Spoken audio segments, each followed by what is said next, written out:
Good morning, students. Welcome in online classes which are given by St. Angels Public School. Class 3rd, Subject व्याकरण, Chapter 11, विराम चिन्ह। Students, आज हम आपको विराम चिन्ह के बारे में जानकारी देंगे।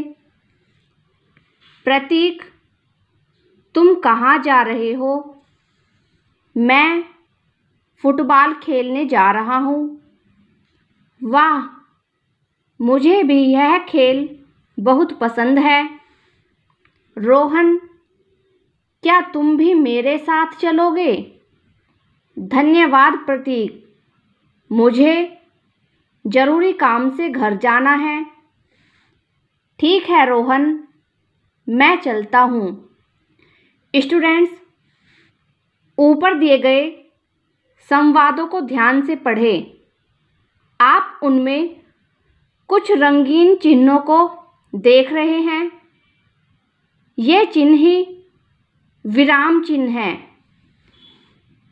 इनकी सहायता से हमें यह पता चलता है कि हमें बोलते या लिखते समय कहाँ पर और कितना रुकना है। विराम का अर्थ है रुकना।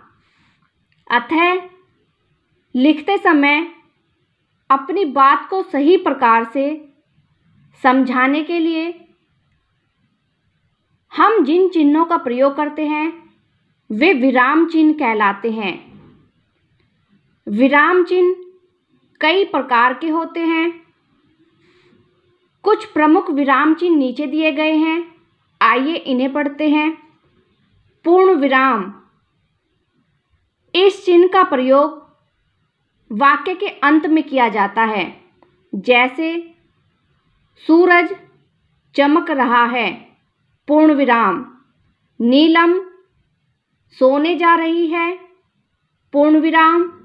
स्टूडेंट्स, यहाँ पर आपने देखा कि दिए गए दोनों ही वाक्यों के अंत में पूर्ण विराम चिन्ह का प्रयोग किया गया है। इसके बाद आता है अल्प विराम। जहाँ हम बोलते या पढ़ते समय थोड़ी देर के लिए रुकते हैं, वहाँ इस चिन्ह का प्रयोग किया जाता है। जैसे रोहन, आशीष और नवल घूमने जा रहे हैं। स्टूडेंट्स, दिए गए वाक्य में रोहन के बाद अल्प विराम चिन्ह का प्रयोग किया गया है। इसके बाद आता है प्रश्नवाचक चिन्ह। प्रश्न पूछते या लिखते समय वाक्य के अंत में इस चिन्ह का प्रयोग किया जाता है। जैसे आपका क्या नाम है? प्रश्नवाचक चिन्ह। क्या तुम मेरे साथ चलोगे? प्रश्नवाचक चिन्ह। स्टूडेंट्स, यहाँ पर आपने देखा कि दिए गए दोनों ही वाक्यों के अंत में प्रश्नवाचक चिन्ह का प्रयोग किया गया है। इसके बाद आता है विस्मयादि बोधक चिन्ह। आश्चर्य, आनंद, उत्साह, शोक, घृणा, खुशी और दुख जैसे भावों को दर्शाने के लिए इस चिन्ह का प्रयोग किया जाता है। जैसे अरे, यह तुमने क्या कर दिया? स्टूडेंट्स, दिए गए वाक्य में अरे शब्द के बाद विस्मयादि बोधक चिन्ह का प्रयोग किया गया है। स्टूडेंट्स, अब आप जान गए होंगे कि विराम का अर्थ होता है रुकना और भाषा को लिखते व बोलते समय भावों को ठीक प्रकार से व्यक्त करने के लिए विराम चिन्हों का प्रयोग किया जाता है। कुछ प्रमुख विराम चिन्ह हैं। पूर्ण विराम,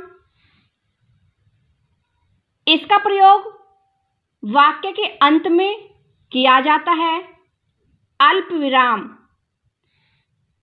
वाक्य में कुछ समय के लिए रुकने का संकेत देता है।